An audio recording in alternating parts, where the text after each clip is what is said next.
Oh, ladies and gentlemen, thank you so much for joining us this evening. It is soccer over there, and we have a full house tonight. I love when this happens, when we can get the whole gang together. The four horsemen of the soccer apocalypse, they are here. They are ready. We have the Godfather, Jason Longshore. We have the Mouth of the South, John Nelson. And we have Jarrett the Giant _Smith here to crush your wonderful soccer dreams into oblivion, because we have breaking news. The most shocking, insane breaking news of all time. Ladies and gentlemen, this is coming out of left field. You're not prepared for it. Hide your children. Sit down, because Greg Berhalter has been named U.S. men's national team head coach. It's done. It's done.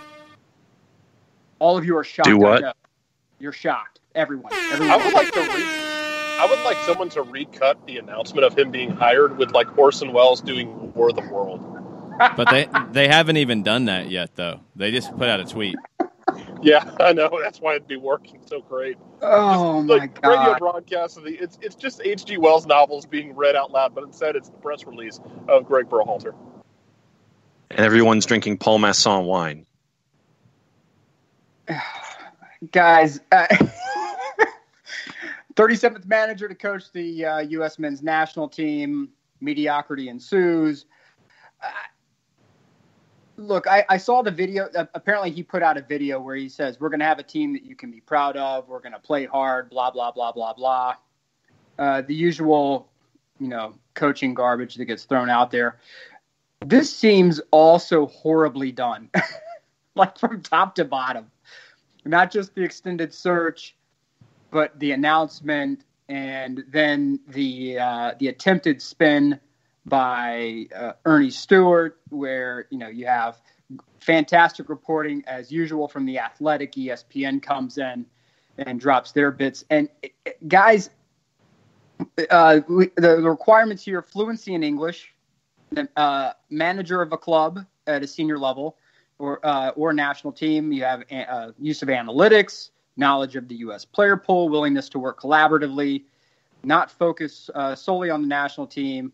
And then the list based on that criteria went from 33 down to 11. Martino was out, obviously, because of the no English factor, because my coach speaks English here in America. And Vermes was out because he desired too much control. Tab Ramos was out because not enough senior management. Jesse Marsch was out because I guess Red Bulls owns his soul. There's like some kind of scribbled signature written in blood on parchment somewhere. That left Oscar Pereja and Mr. Berhalter. Pereja left for Tijuana, and Berhalter was named. I get that everybody, especially in Atlanta, is fired up about Martino because we see firsthand the job that he's done here. The biggest issue I have is Vermes and how you leave him out. And I get the control aspect, but what's concerning to me, and guys, feel free to jump in on this. I understand the scars of Klinsmann are still there from the control aspect, but that had more to do with a failure of due diligence on hiring Klinsmann, because he was exposed as a garbage manager at Bayern Munich. Then he was exposed as a garbage director from his very short cup of coffee with Toronto, where he demanded that they hire Aaron Winter, and they were going to do these fantastic, marvelous, wonderful things, and it all just went to crap. And then yet you still somehow gave him all the power and control that he wanted. Meanwhile, with Vermes, you have a guy who has won, 2 Open Cups? Jason, correct me if I'm wrong on any of this. And then also an MLS Cup as well. So wouldn't you want someone with a history of success to guide your program from top to bottom? But instead you go for a guy. Huh? You would think. Well, I mean, maybe. It's just an idea that it might be a good thing. Yeah, success. A guy who has some success somewhere. Can anybody on the line remind me what Mr. Berhalter won?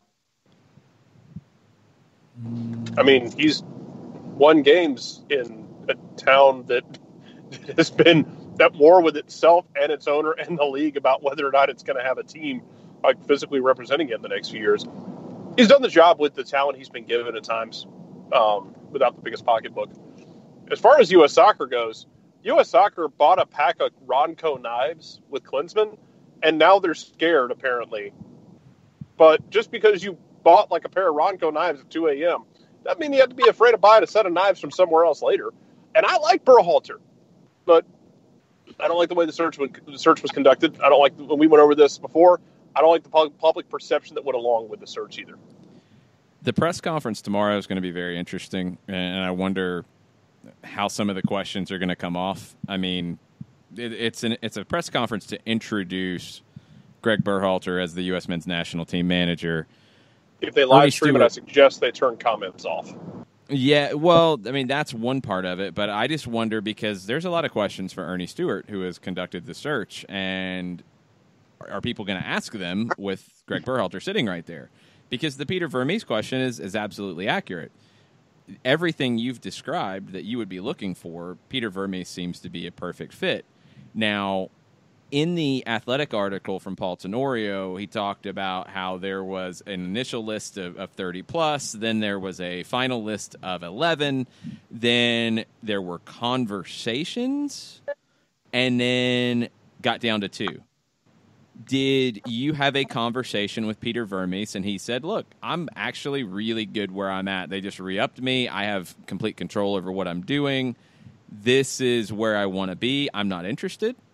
Or was it more of a conversation where you said, we'd love to have you, but we want you on X, Y, and Z terms? And Peter said, well, nope, I can't do that. We don't know. And it's a question that is very valid because when you look at the criteria and you look at success, Peter Vermes has a U.S. Open Cup from 2012, from 2015, from 2017, alongside an MLS Cup from 2013, alongside consistent playoffs over the years. I mean, he's been incredibly successful. He had the best record in the Western Conference 3 of his years in control of Sporting Kansas City.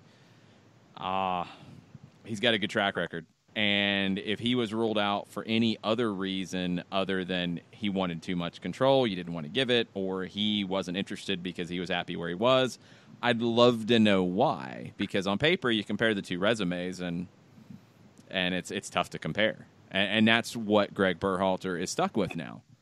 Because ultimately, he might be the right guy. He might be a very good coach.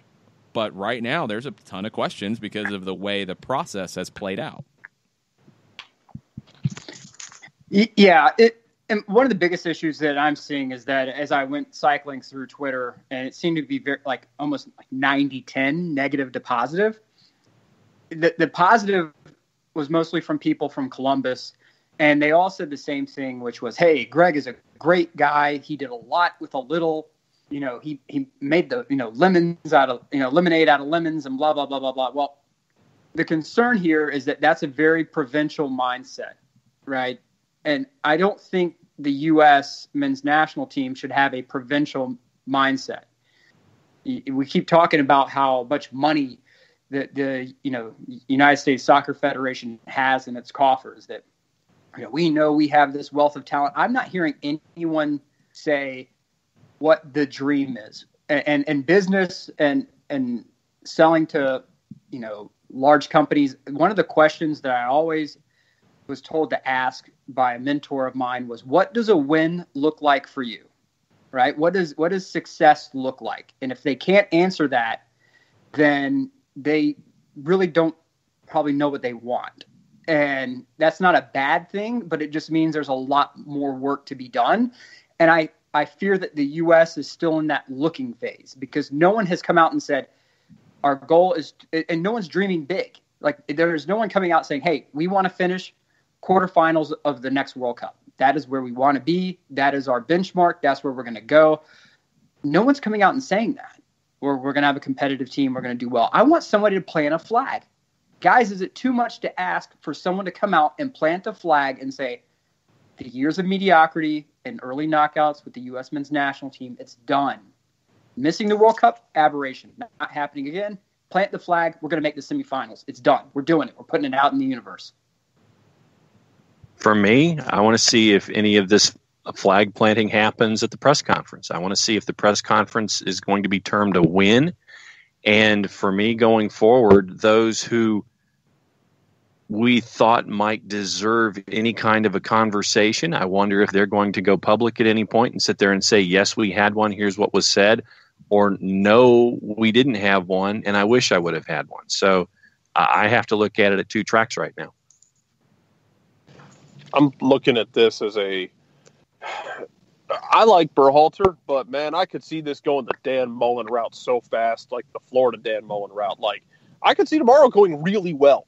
Like, Berhalter comes out there, like Vince McMahon's, stomping down the aisle and lays down the law, puts the foot down and says what's going to happen and wins the press conference. And it goes the Mullen route, where Mullen went out there and won SEC Media Day press conference and then had a good year.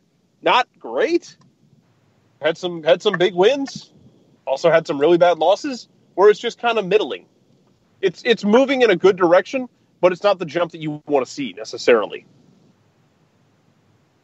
No, Jared, I think that's 100% right. And the fact that if he has to win tomorrow, and I think that, and this is really where we talk about that pressure that has been put on Berhalter, not because of anything he's done, but from the way that the Federation handled the hire, is that now it's on him to sell a very, very skeptical public outside of the city of Columbus on, hey, I am the right guy for this job, and here's why.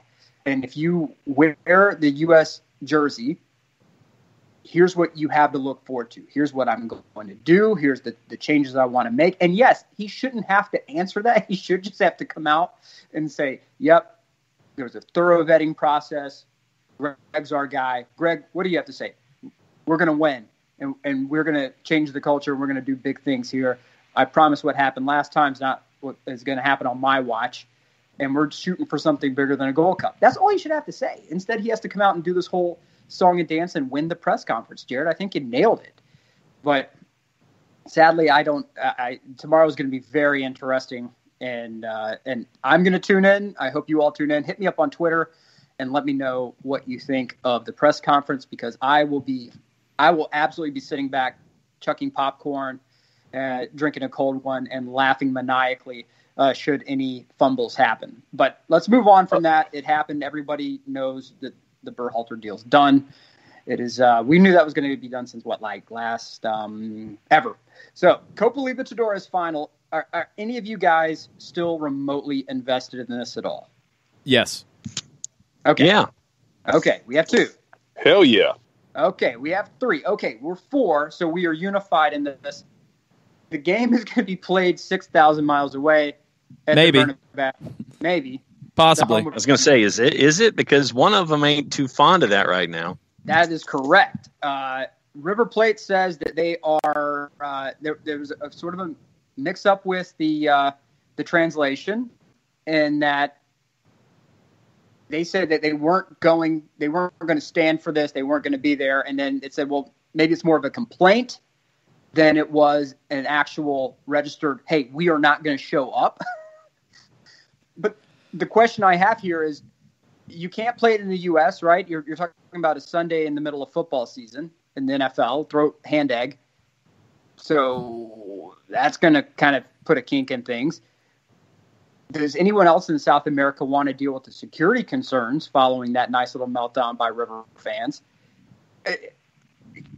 I think this is the best option. Obvious issues with it being in Spain and even the name Libertadores. But I think this is probably, outside of playing it in Genoa, probably the best option. I just don't see another way. They kind of botched their chance to have it on their own field. And if any of you guys watched River's last game at Monumental, the fans were absolutely giving it to the Barra Bravas. They had signs flipped upside down. I mean, it was an absolute madhouse where they were just going at them. And I wish to God I spoke Spanish so I could give you a remote translation as to what's going on. But, I mean, absolute scenes. Please, guys, tell me that there's a better option than Madrid, and if so, what is it? The only other option would be to have it as a play-in game at the Club World Cup. Would be to send both of them to the Club World Cup. They play this a couple days before as a play-in, and that's it. That's really your only other thing here. So the River thing at this point, it does sound like they're pretty much left with just filing a complaint. They're not going to get this overturned at this stage. There's too many things going against them. They don't really have much of a leg to stand on at this point. So it'll get done. They'll complain. They'll stomp their feet, and the game will get played finally.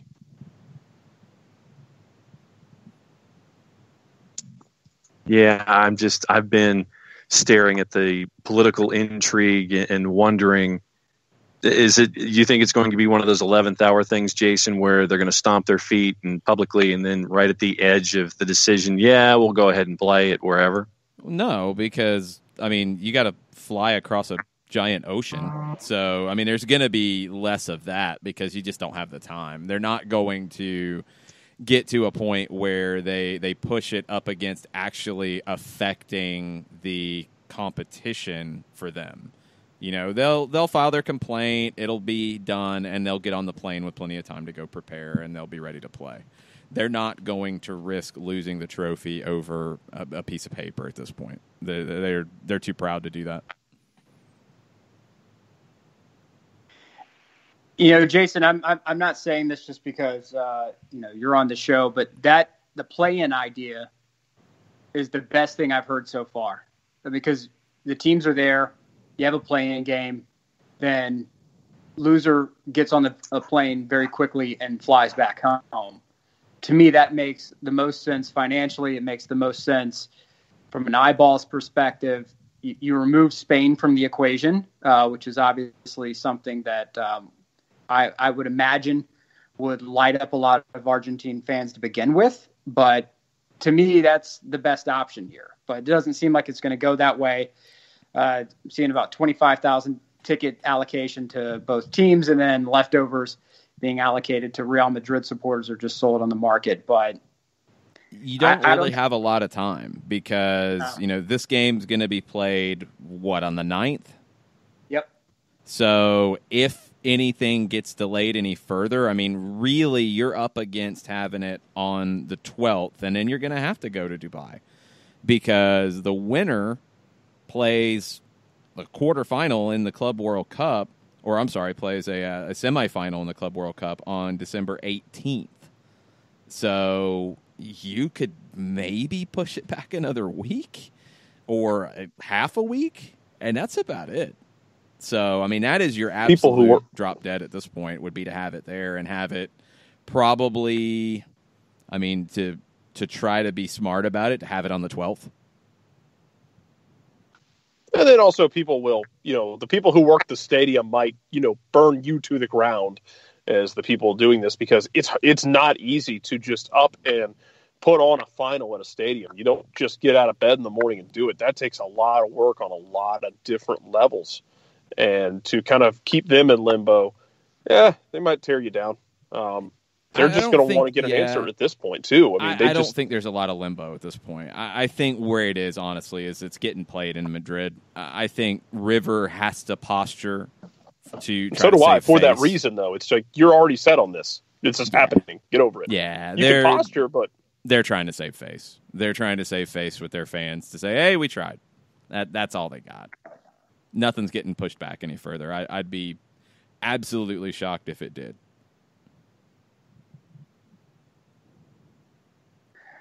Well, I will be watching, guys, everyone who's listening, guys, girls, I'm just telling you, give it a chance because it will be an absolutely bonkers game. I will go ahead and put out there that I'm seeing at least 2 red cards in this game. I'll put it out there. Eyeball roll all you want. I just think there's 2 beyond the normal bad blood. I think because it's so fresh that in this game that I can just see it happening. Super fast, super physical. Do we have any idea who's going to be reffing the final? No, that's a good question. I don't know. I whoever that person is, I mean, I hope they can somehow. Pulling Geiger. Just after the way he did Colombia, England, I mean, I wonder if they'll look at him and just go, hey, you, try and keep everyone alive. Gark Meiger will be doing the match. That's right, Gark Meiger. Don't just keep 22 guys on the field. Try and keep, make sure we don't have to come out here with the paddles to revive someone, please. Yes, if we could do that. Something else that has happened is the Ballon d'Or awards were handed out. Luka Modric is your winner. Luka. How I feel about Dig that. I think that it's, if you're wondering the breakdown, Luka won by a sizable margin, 753 points to Ronaldo at 478, Griezmann at 414, Mbappe at 347, and Lionel Messi in fifth. How does dude finish fifth? 80. Yeah, fifth is kind of that's kind of offensive. Oh my God. How does dude finish fifth? Honestly, fatigue. He's going to win next year just to spite everyone. It's just going to be a petty fatigue. That's all it is. The full petty, Michael Jordan level petty is about to come out of Lionel Messi, and it's going to blaze a trail through whatever the hell is left through Spain. Lionel Messi doesn't care about this. But it just blows my mind that there are a couple. This is not the only eye-opening thing that happened. Thibaut Courtois was named the top keeper. So another. I mean, Ter Stegen's out there, Alisson, Navas. If we want to go off the keepers that do things in big situations, Navas performed quite well when called upon. Just throwing that out there. Stop disrespecting Keylor Navas. Stop disrespecting for real. My favorite goalkeeper, Keylor Navas. He's not from Brazil, so he doesn't matter. Remember? No, or Argentina. Matter. No, he's not from Germany or Luxembourg, so it doesn't matter. Ignore the guy, cast him to the animals and see what happens. But the guy deserves every award that can be tossed out there because he has pulled some miracles out for Real Madrid. And probably one of the more disgusting things that I think I have seen at any professional sports awards ceremony was Ada Hegerberg, who was the first women's Ballon d'Or, right? The first official women's Ballon d'Or, not FIFA Women's World Player of the Year or anything like that. The first official Ballon d'Or. She gave this impassioned speech where she told young girls, just believe in yourselves, right? It was a great speech. You could tell that the award meant so much to her to be the first one. And then this French DJ after, Martin Solveig, asked her to twerk. He needs to be hit repeatedly with a metal folding chair on site. On site. She responds with a very terse no. And then as they were cutting her mic, I thought I heard her tell him to blank off.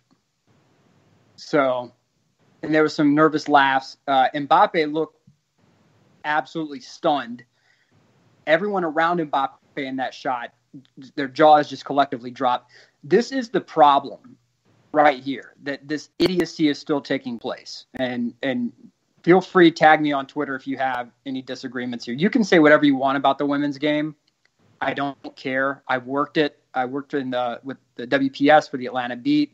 I was the game day producer for them. I have actually laced up cleats and played against Marta. She made me look absolutely horrific and horrible, as I have discussed several times. These women play at a level you cannot imagine. You watch these guys do tricks and you're like, oh my God, how do they do this? How do they pull this off? Just because it doesn't get the TV coverage doesn't mean that exact same stuff isn't happening in the women's game. These women are outstanding athletes. They deserve respect.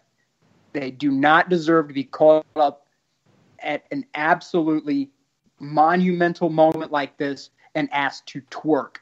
So, Martin, you're a douche cannon.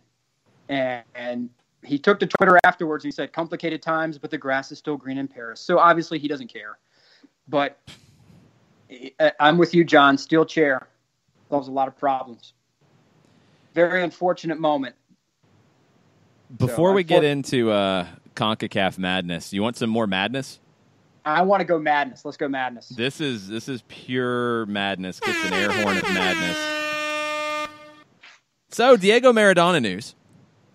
Saw the video. Oh, no. So, remember, Diego Maradona was hired to be the manager of Dorados de Sinaloa. Yes, Sinaloa. They were 13. Is it bad that every time you mention his name, I'm worried you're going to tell me he's found OD'd somewhere? No, he's not. He's still with us. 13th in the league of 15 teams when Maradona took over. Everybody laughed.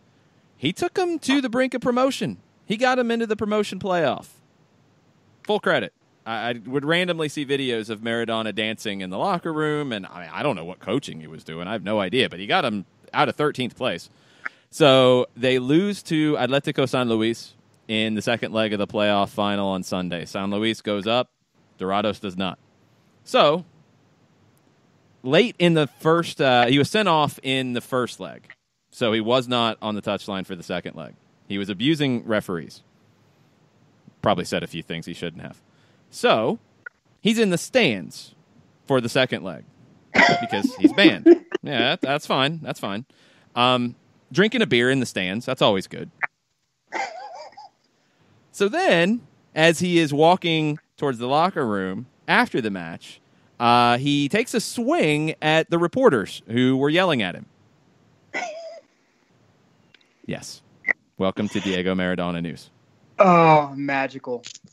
He was heading to the elevator, and there's a row of reporters shooting and people or fans trying to take selfies. And he just lunges over and tries to take a swing at him. And then there's this dude who's probably fullback size, and I mean like 5'10", 250, who is behind him, who I guess is a part of his security detail. And I'll put those words in quotes. No. And basically he grabs needs a large security detail, mainly for him, to keep him from hurting himself. And that's what this dude was doing. It's like the second that he took the swipe at the reporter and everybody else is taking selfies, grabs Maradona from behind and tries to back him into the elevator as quickly as possible. And security dude flips off all the reporters as the doors are closing in the elevator. So there's lots of different ways this is being reported. So take this with a large grain of salt. ESPN has it that he was walking across the VIP area. He was being shouted at by rival supporters, so San Luis fans, not reporters. And according to quotes from ESPN Deportes, he said, "Come here. I want him to tell me that to my face. I want you to tell me that to my face." So, Diego Maradona. Remember that time we thought Chalice was nuts? And then Maradona went, "Yeah, watch." And then Maradona went, "Yeah, I got this. Watch this. Hold my cerveza." Oh, Chalice is still nuts. You know, don't get me wrong. Let's not let Chalice off the hook here. No, we shouldn't. But we should also recognize Diego Maradona seeing his straight for a royal flush. Did you see his post-match interview last week? Yeah, where he just stands and like blankly just stares forward when asked about his studies of Liga MX. Yeah. He made a couple noises. I mean, there were the words that came out, but there were. I mean, he was I'm alive. Here so I there won't get fined. No, he couldn't even say that. I don't even think that had anything to do with it. I think he had zero answers. It wasn't even that he showed up because he was told to. It was just he did not know what to say.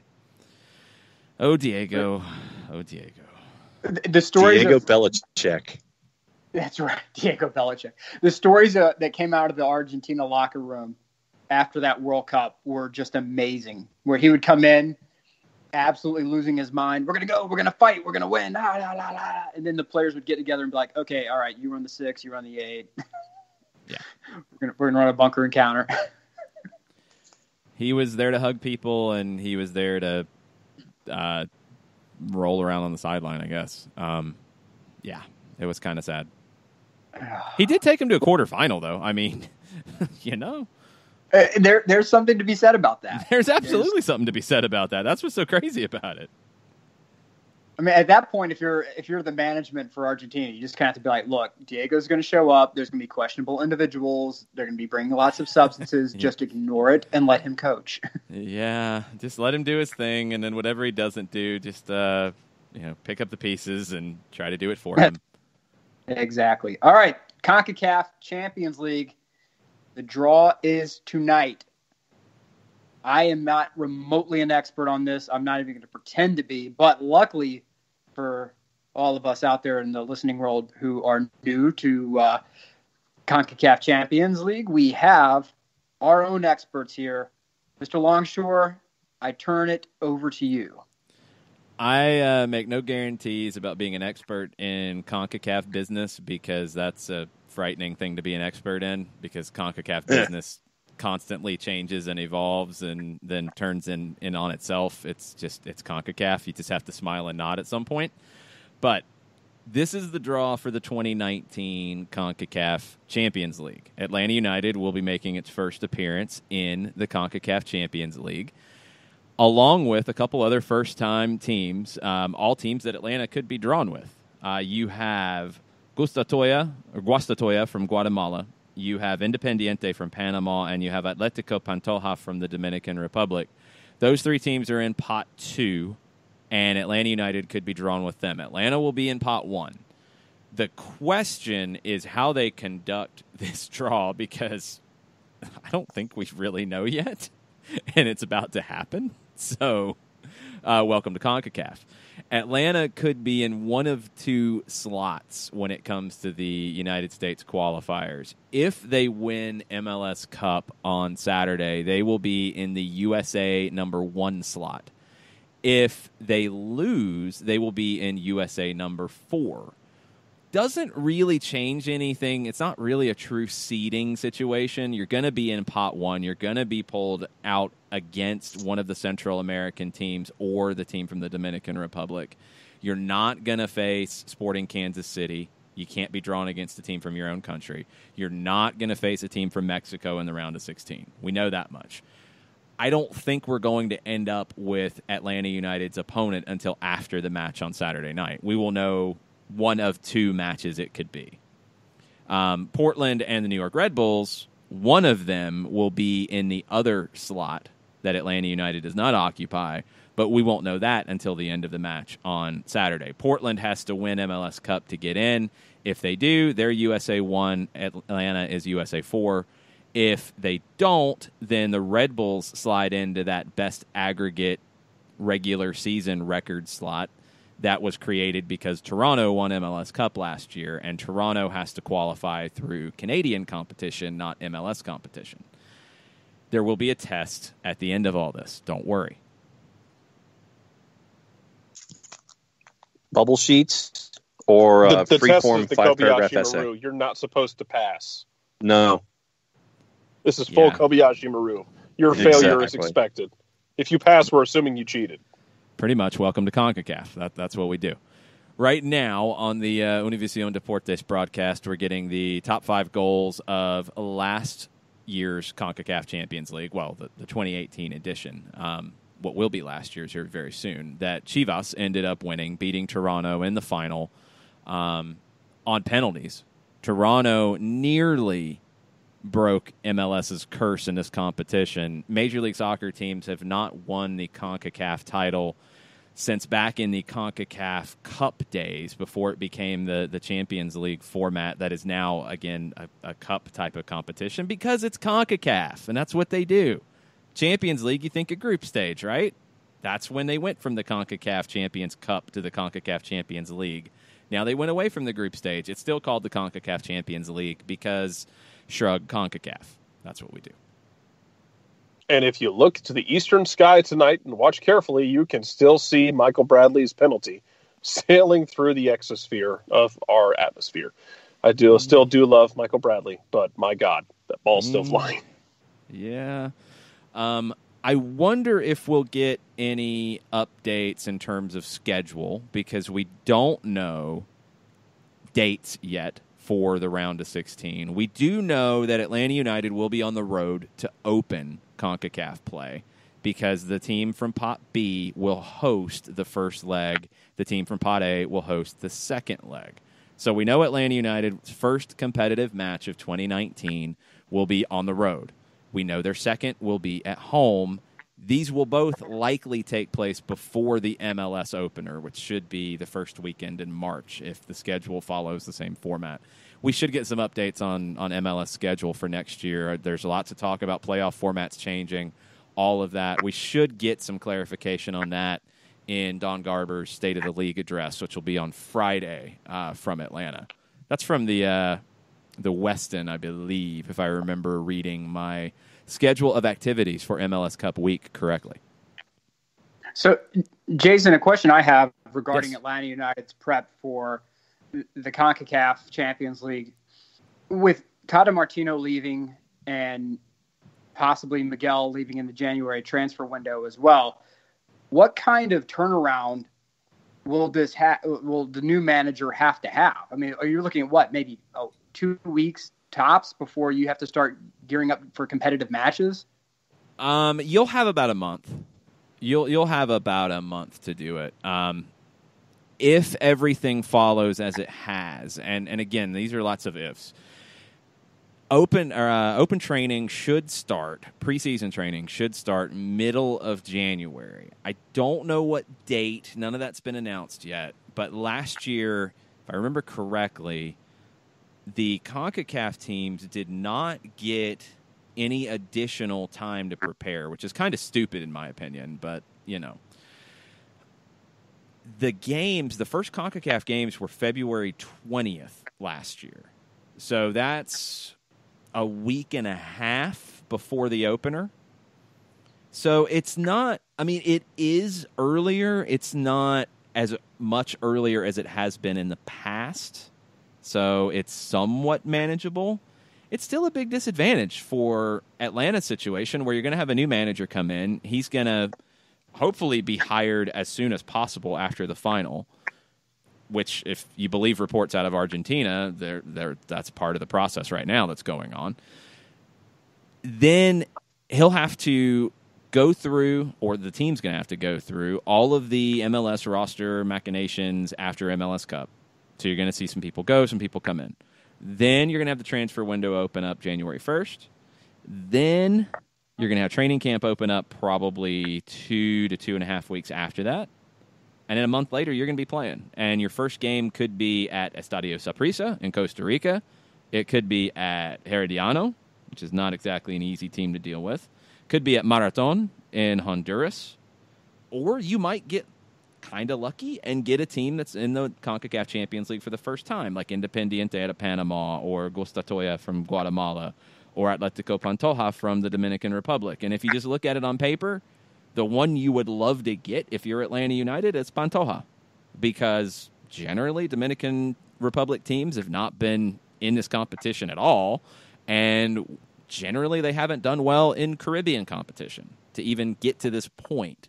So that's the weakest team on paper in Pot 2. That's who you'd like to see. That would give you a little bit easier road into your first season in charge of Atlanta United. And the promo video just showed Michael Bradley skying the ball again, so I guess it's taking its second orbit around the sun. Yeah, it's no shock. And the set looks like Deal or No Deal. And they're bringing the trophy out. It's a nice trophy. It's a big trophy. Well, it's the CONCACAF Champions League Cup. I don't think it has a name. It has a nice base. You have to add the base to it. So I guess Chivas is bringing the trophy back. Very Stanley Cup-ish, where you're adding layers and levels. Yeah, that's smart. I'm here for all this. I mean, that trophy would look good in Marietta. And my God, you think MLS doesn't like MLS fans don't like Atlanta right now? Oh God, let Atlanta be the first team to win CONCACAF Champions League. Will you see the hashtag MLS for ATL if Atlanta United's in the CONCACAF Champions League final? No. You might see it get pushed, but it's going to get pushed back on pretty hard. It's going to push, and it's going to get pushed back like Reggie White. Man, probably so, but man. Harsh. There's going to be some kind of sumo block push where Nick Fairley just knocked Greg McElroy off his heels in the Iron Bowl. That kind of a sumo push. Again, just as we're still going through all the formalities in Miami with Concacaf Champions League draw, your Mexican qualifiers this time around, Monterrey and Tigres are your best two, and the two that you probably fear the most. They'd have to be two of the favorites coming into the tournament. Santos Laguna and Toluca are your other Mexican qualifiers. A slight step down, but not a massive step down. The rest of Pot 1 is filled out with Toronto FC, the Houston Dynamo as your Open Cup winners from 2018, and Atlanta United will be in one of two slots. Portland or the New York Red Bulls will be the other one. That's Pot 1. Those teams don't face each other in the round of 16. Pot 2 is Independiente from Panama, Sporting Kansas City. Atlanta United cannot be drawn with Sporting Kansas City. Saprissa, Marathon, Guastatoya, Alianza from El Salvador, Atletico Pantoja, and Herediano. So two Costa Rican teams, one from Honduras, one from Guatemala, one from El Salvador, one from Dominican Republic, one from Panama, and one from the United States. That's Pot 2. And Herediano came in through the league, didn't they? They came in through the CONCACAF Champions League. Yes. So you had a couple funky qualifiers. It's fairly cut and dried with the non-Mexico, non-U.S. qualifiers. Costa Rica gets one slot, and it's of their two champions, because they do the Apertura Clausura format. Their champion with the better aggregate record gets the automatic spot, and that was Saprissa. El Salvador, Guatemala, Honduras, Panama all do the same. Guatemala got weird because they had a suspension from FIFA, and then they decided to get crazy afterwards and have a two-leg playoff because welcome to CONCACAF. I don't know. Then the teams that didn't get automatic berths go into this CONCACAF Champions League, which was a whole different competition. It was the second edition of it in 2018, and the winner earned a CONCACAF Champions League spot. So these were the teams that I don't even know what to call it, because it's not truly like the Europa League, because it's not taking anybody from Mexico or the U.S. or Canada. It is 13 teams from Central America, 3 from the Caribbean. The Baker's Dozen chosen? Well, actually, no, that's 16. So, yes, it's a Sweet 16. No, because it's nothing to do with like a Sweet 16. It is 13 teams from 2018. It's normally from 7 associations, but 2018 it was 6 because the Guatemalan teams were suspended at the time, so they didn't get in because welcome to CONCACAF. And 3 teams from the Caribbean zone. Oh, yeah, it totally is. So, yeah, it's all kinds of complicated. But no, I knew that those 16 didn't come down from 32. The word sweet was just the alliterative one that we associate with it. But those were the chosen 16, I guess. Yeah, it's just you don't want to make it complicated in terms of people thinking it's the best of the best, because it's not, because it's the also-rans. I mean, it is your teams that qualified. It's like your champions with the lower aggregate record in the regular season from Costa Rica, from Panama, from El Salvador, from Honduras. Nicaragua does not get a team directly into the CONCACAF Champions League. Both of their champions from the Apertura and Clausura go into the CONCACAF League. Belize does not get a team directly into the CONCACAF Champions League. The Belmopan Bandits did not qualify for the CONCACAF Champions League. They had to go into the CONCACAF League, and they did not advance. Then you have the Caribbean Club. Tauro sighting? It's complicated. It's very complicated because welcome to CONCACAF. Rimshot.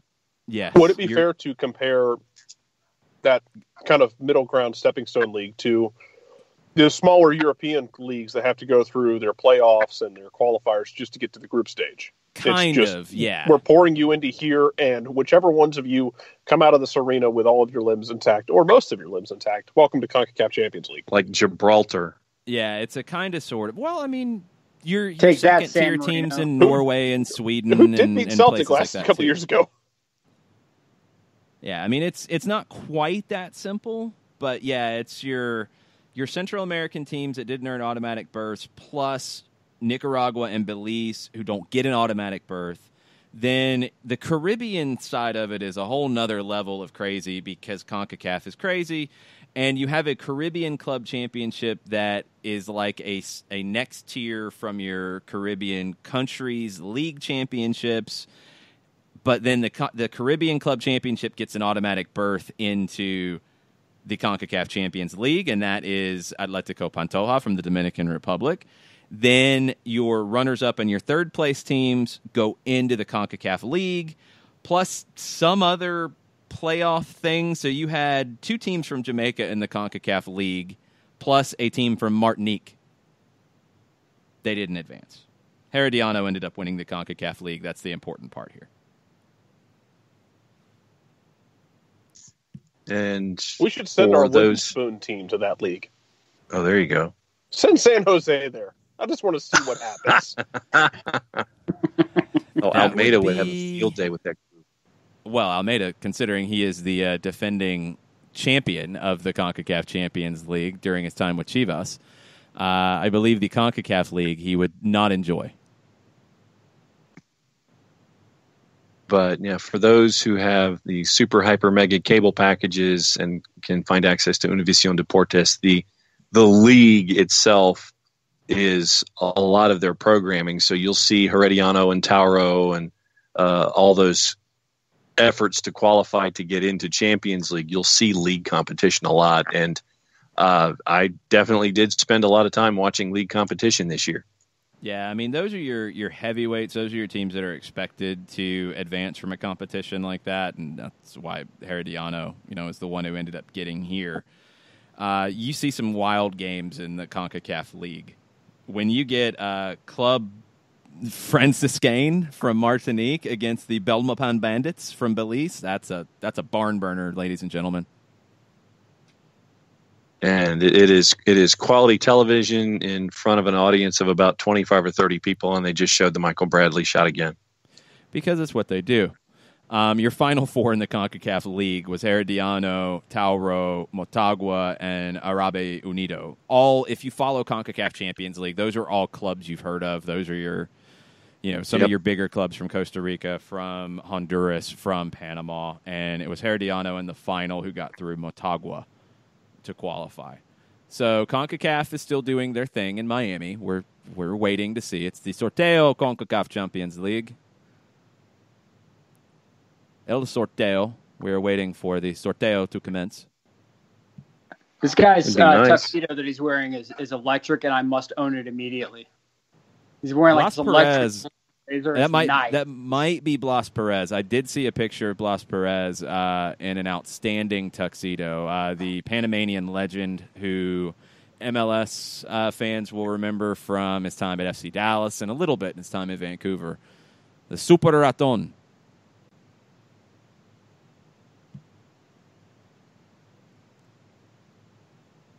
But of course, brings back good memories for those fans. Just like Pescado probably brings back really good memories for most of the league. If you're not in Dallas, well, Dallas was actually my first MLS team. So the Burn. No, this was FC. This is FC Dallas. This is not Burn. This is not Dallas Burn.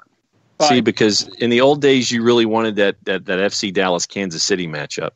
That's right.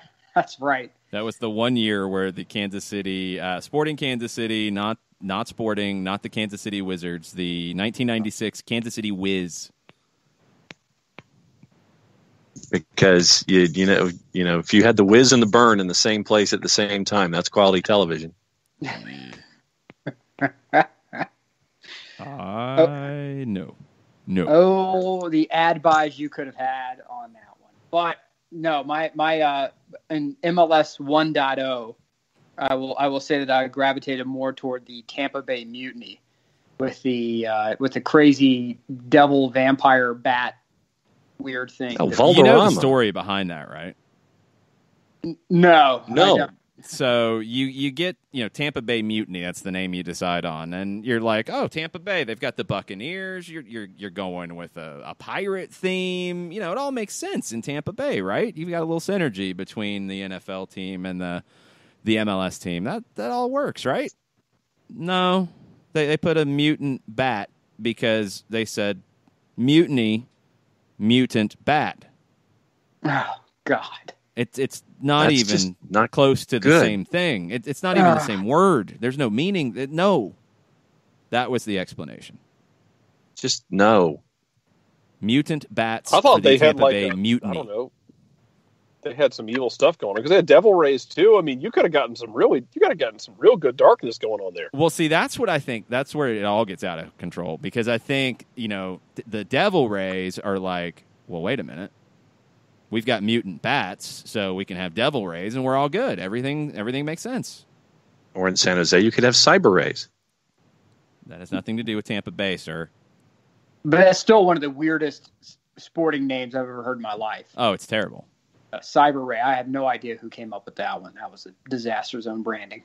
We are in a commercial in the sorteo, the Concacaf Champions League. So we are waiting for that to come back. Maybe we will get some sorteo happening here shortly. Yeah, really? And we'll see what happens. Can we kind of go past a sort of sorteo and actually have the sorteo itself? I mean, it is literally pulling round of 16 matchups. It's not group stage. You're not worried about like going into the number one slot in Group A or anything like that. It is pot 1, pot 2. You're going to play. It's a pretty simple draw. Oh, we're back from commercial, and they're tilting down and showing beauty shots shot from drones.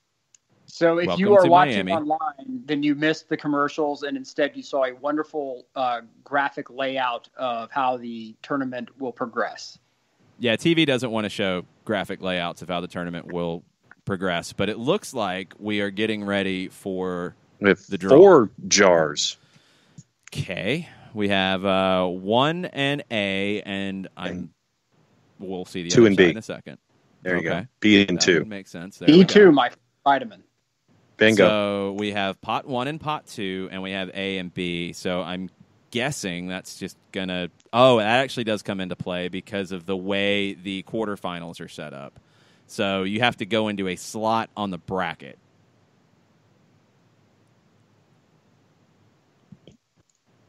So that's how this. So we're having the rules explained to us by the host with the most. Do you know who the host with the most is? He has not been fonted, so the answer is no. His name is Manolo. I don't know his last name, but he's Manolo.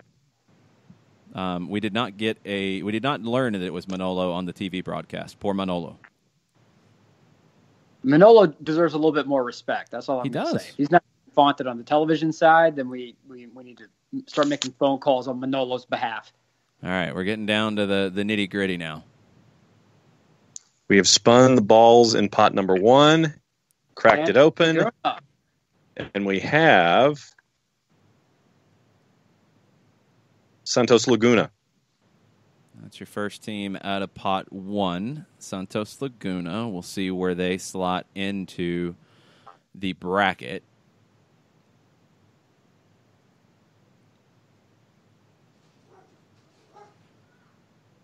They go into A1. Oh, it seems A1. like somebody has a faster feed. Nicely done. So Santos Laguna goes into A1. Okay, so they're going to go all of A and slot them, and then pull teams from all of pot 1. They'll go to pot 2. Here we go, ladies and gentlemen. Atlanta United was actually pulled. Okay, so that doesn't match up with the way you would think that it would be done because they could be in a couple of different slots, so they don't care about that at this stage. That's fine.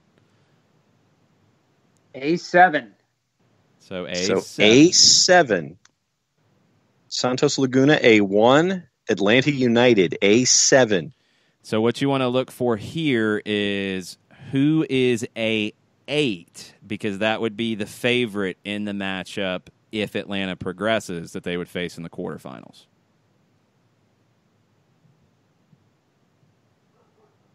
Third team, Tigres. I will say that this is going far more smoothly than the UEFA Champions League draw where they couldn't get the balls open. It's always a problem. Tigres goes to A3. Okay, so you avoid so Tigres Santos in the Laguna, quarterfinal. That's A1. good. Tigres Tigres is on the other side of the bracket entirely.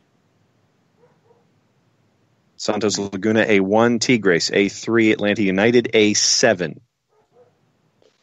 Champions League is always the best because it's always some great former player who literally cannot twist a ball open. Houston Dynamo's up. If Fourth Houston Dynamo team wanted out to of go into A8, Atlanta United would be very happy about it. You can let's see what face teams from your own country in the quarterfinals and beyond. That's a barn burner. If you got to go play in Houston and have them come play you over the last few years. You'd rather see that than Monterey right now. Oh, They're yeah. spotted A4. A4, so they will not go in. So that means you're Tigres. potentially setting up, and these are if the favorites advance, a Tigres-Houston quarterfinal. That would be a blast. Yes. You think that gets moved to All right. NRG? Now we have the New York Red Bulls Portland combo. Okay. Either or. Red Bulls or Portland. Gentle reminder that, Red Bulls is pulling for Atlanta in the MLS Cup. Could be interesting if they go 8 right here. They're going A2. Okay, so they would play. So they are with Santos Laguna. Yes, Santos Laguna in the quarterfinal if the favorites advance.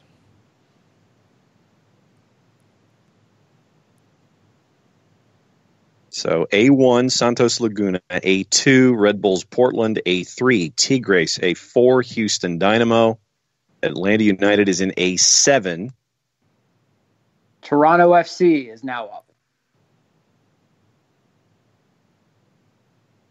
So Toronto FC gets pulled into this. So it's either Toronto, Monterey, or Toluca would be a potential quarterfinal matchup for Atlanta.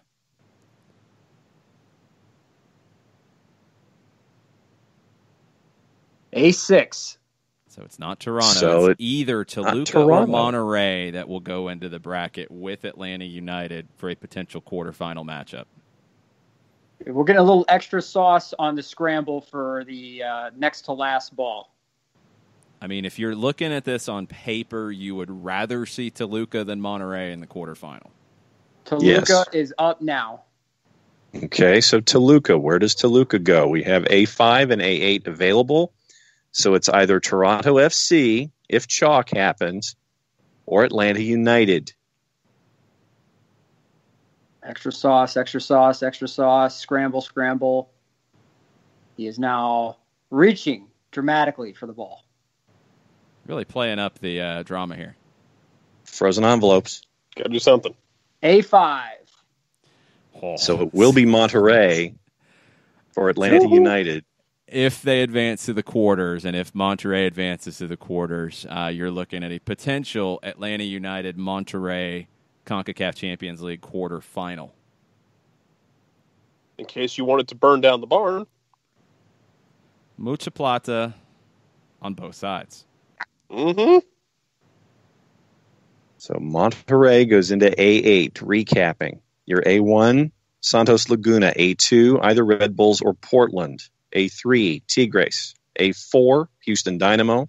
A5, Toluca. A6, Toronto FC. A7, Atlanta United. A8, Monterey. And now Lo moves over to the B2 section. And now you start looking at who the round of 16 matchup would be. It cannot be Sporting Kansas City. Remember that. Your heavyweights here, Saprissa, Marathon, Herediano. Alianza is a next level, and then Independiente, Atletico Pantoja, and Guastatoya are your 3 newcomers. And Guastatoya just got pulled. Your Guatemalan representative will go into the bracket and see who they get in the round of 16. B4. Houston Dynamo. That's a good matchup for the Dynamo. Yep. For a team that needs to bounce back after a tough regular season, that's a good fit for the Dynamo to get a comfortable matchup in round of 16. Wilmer Cabrera is a happy camper. Oh boy. Saprissa. Now you have to see where Saprissa goes in, because if you're looking at somebody who could be a spoiler, Saprissa's it. Traditionally. B3. Tigres. Saprissa Tigres is a matchup right there. Wow. We're going to send Rick and John down to that one. Yeah, it's not a walk for Tigres. Nope, it's not. Saprissa's got to be pretty ticked off, because that's a really tough matchup for them. So now we see who's next. There we go. Pantoja. Pantoja, Dominican Republic. Okay. And we see where every slot's open other than 3 and 4. B2. New York and Portland. With the Red Bulls Portland representative. Those two teams, they still have to wait and see if they get in, but that is a very comfortable round of 16 matchup.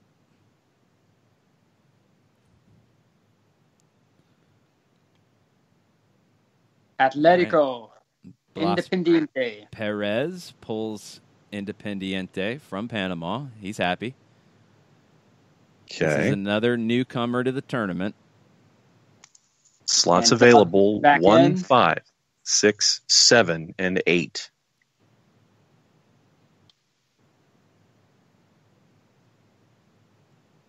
Blas Perez tries to pick out a good number. Toronto FC. Toronto is happy.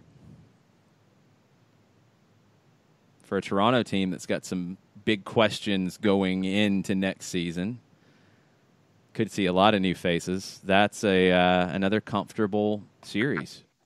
Sporting Kansas City. Okay, now they have to go 1 or 5 or 8. 8. Okay. 1, 5, or 8. Monterrey. So let's see where Sporting Kansas City ends up. If they pull 7, that's not going to happen B7. Unless they've changed the rules. Nope. Which it's Concacaf. B7. Anything could happen. They're going back to the bowl because it was drawn B7. That's not mine, though. All of us knew. All of us thought for a second and went, "Oh yeah, they absolutely changed the rules, didn't they?" Yeah. Herediano. So Herediano's the new one on the board. Oh, so it just restarted. Okay. Yeah, they just went back to bowl number 2. So no, Herediano goes into B7. So that is Atlanta United's matchup. So Atlanta United Herediano is your first matchup. Now B5 is the slot that has been selected. For Kansas City. So they get Toluca.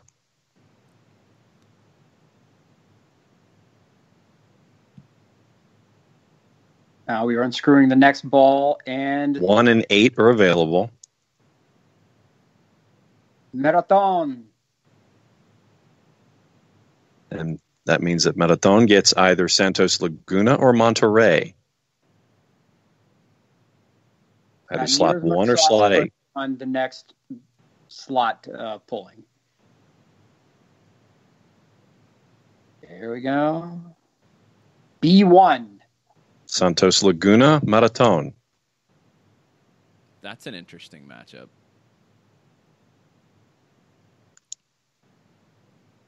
So that means Alianza will go in with Monterrey. So Monterrey should advance fairly comfortably over the Salvadoran club, Alianza. And Atlanta United will be preparing for Herediano. A couple quick things on Herediano. They have been to a semifinal of the Concacaf Champions League back in 2014-15. They lost 6-3 on aggregate to Club America. They were in the quarterfinals of the tournament in 2012-2013, where they lost to the LA Galaxy 4-1 on aggregate. They've been in the group stage 4 other times. They were a preliminary round team against Cruz Azul and lost 6-2 on aggregate in 2009-10. This is one of the Costa Rican top clubs. They're typically a step below Saprissa and Alajuelense, but this is a quality side. This is not an easy draw for Atlanta United. All right, so let's recap from the top. Santos Laguna Marathon, Red Bulls Portland, Atletico Pantoja, Tigres Saprissa, which is an amazing matchup, Houston Dynamo Guastatoya, Toluca Sporting Kansas City, Toronto FC Independiente, Atlanta United Herediano, Monterrey, and Alianza. That's your 8 matchups here with the 16 teams. It's really fun to care about this. Yeah, this is going to be a blast. This is not an easy entrance into CONCACAF Champions League. They will be heading, assuming that everything is correct with the stadium and it meets all the standards for CONCACAF Champions League play. Atlanta United will start their 2019 season at the Estadio Eladio Rosabal Cordero. It is in Heredia, Costa Rica. It holds 8,700, opened in 1951. Japhet Soto, who is a Costa Rican national team legend, is currently in charge of Herediano, but he took over back in May on a caretaker basis, and he's still there. So that's the last I have. It is an artificial surface, so keep that in mind. Don't know anything about the turf. Don't know if it is current turf, if it is concrete, as we've seen at Estadio Saprissa in the past. No clue there yet, but it will be an artificial surface in Heredia, Costa Rica, in late February for Atlanta United to start their 2019 campaign. Dukes and Bell, live from Costa Rica. Oh, God, we're going to need Interpol. Uh-huh. My AAA is only good for $1,000 bond. Oh, man, that's not going to end well for anybody. So, Jason, in the event that the stadium is not able to hold this game, would it be held at a neutral site, or no? It would go to another Costa Rican stadium. It'd probably go to the national stadium, where they host most of their big matches now with the national team. Estadio Saprissa used to be that stadium, but they've built a national stadium in Costa Rica in the last, I think, 3 or 4 years, and that's probably your fallback. I don't think that is a artificial surface. I think that is a natural surface, if I remember correctly. Well, Atlanta United has some business to attend to. The offseason, very, very compressed. A couple of things before we get out of here. Jason, guys, if you were Toronto, and considering you went for it and you paid the price in the regular season with just a metric ton of injuries, if you're Toronto, are you just trying to get out of this injury-free, or do you make another push for it? Toronto's in a different spot right now than they were last year. You're not coming off a treble this year if you're Toronto. You're possibly rebuilding, because Josie Altidore said he wasn't sure if he was going to be there next year. Sebastian Giovinco's going into the last year of his contract. There's questions there. Do you blow it up? Do you rebuild? I don't know where Toronto is in February at this point, so it's way too early to say. After next week, after we get through roster decisions, after we get through trade window, after we get through waiver drafts, re-entry draft, all that kind of stuff, I think we'll have a slightly better picture of Toronto going into CONCACAF Champions League, but they're not loaded for bear like they were last year at this time. This is a different Toronto FC, so I think they have to be a little more careful. And the verdict here, if you're Atlanta, do you go for it or you just try to enjoy the ride? 100% go for it. No Go question. for it. There we go. You know that GIF from Mad Max Fury Road of the guy with the guitar and the mask and the fire shooting out? Yeah, you're that guy right now. You just go. Go do the thing. Actually, I'm aware of here's a GIF. little bit of an update from what we GIF talked of about earlier with the manager. Jafet Soto is no longer in charge at Herediano. Hernan Medford, another Costa Rican national team legend. He is returning for the Torneo Clausura 2019. He's on a 2-year deal. So he has been a very successful manager. And that means you've got a lot of experience on the touchline for Herediano. I believe Medford, and I'm going to confirm, I believe he has had success in this competition before with Saprissa. We will get it right now. He's bounced around a little bit in Central America. He's been in charge of the Honduran national team as well. He was at Club León in Mexico for a little bit. But he is back at Herediano, and he is a quality guy. He's won a lot of trophies in his career, and he's been around the block. So Atlanta United is not going to scare Hernan Medford. He's not going to be afraid of this type of challenge. Probably going to invigorate him, to be honest. And this is going to give Herediano a lot to look forward to in the new season. Well, I'm going to be fascinated to see how, and I've been looking forward to this in the sense of, I'd be fascinated to see to be able to talk to those guys after the game and find out their reactions when they play in Atlanta. You know, the Herediano players or any of those clubs that come and play in front of 70,000, just to get an idea. You know, was it more exciting than intimidating? Did it kind of push out of your mind that once the game got started? You know, what was your initial reaction? This, that, and the other. I would love to see them open up Mercedes-Benz for 70,000 for this, because I mean, really, what else is going to be going on? I mean, you'll have, and if whether you win or lose this weekend, win, you have an opportunity to open the stadium up, especially for all the people who wanted to get in for the final, couldn't afford it because the tickets are stratospheric at this point. And one thing, really quick, if you're holding an ADA seat right now and you're trying to sell it for like 8 times face value, come correct and sell it for face value, right? There's a limited number of those seats. Do the right thing. But I really hope that Uncle Arthur opens it up, 70 thou, and let's show these guys who are coming in town how we do things up in the South. You know, go big, baby. Let's get big boy. You know, let's play Outcast at maximum level, shaking the roof. I want Cadillacs pulled out onto the turf. Let's go big. I want it platinum, everything platinum. Let's do it. Okay. And Jason, remember the Everything quadrant. Platinum. Everything Use that quote. Yeah, Everything and remember platinum. the quadrant. Definite. And It's Atlanta United, Herediano, Houston Monterrey, will do everything. and Shiplap. Alianza. Yep, Shiplap. Yeah, Chip and Joanna Gaines will be there for that one. That's right. Well, guys, thanks so much for joining me tonight. Thank you all for sticking around and going through a fantastic Concacaf Champions League draw. Appreciate you guys letting us do a little bit of play-by-play there. And it's going to be an awesome tournament. I'm now invested in this. I'm probably the rookie out of all the guys on this one. So I'll be learning right along with the rest of you. In the meantime, there will be hot drops coming to recap Serie A action from this past weekend, some transfer stuff that's gone down. I'm not going to waste your time with it right now. We'll talk about it later. We'll space it out over the week.